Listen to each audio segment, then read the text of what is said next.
Okay, how to install pendulum, and yeah, let's just start it. So if you're gonna make date times on Python, this is the package can easily. You don't need to write this on absolute scratch. It's already exists, and you should know this package very well. Like if you're gonna try to convert something like that, don't do that. That's bad way. Like somebody already maintained that code.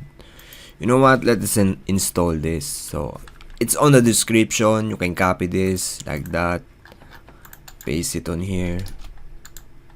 You know what, let me type this: pip install pendulum, like that, and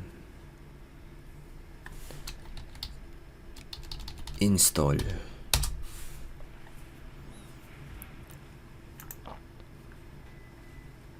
Downloading.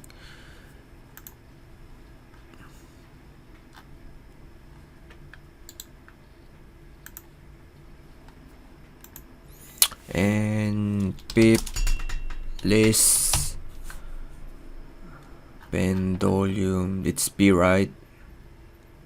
PE.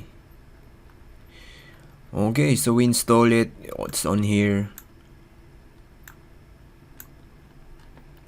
Yeah, so it's on here. It's on pip list, so you can check it if it installed or not. And yeah, see you in the next video.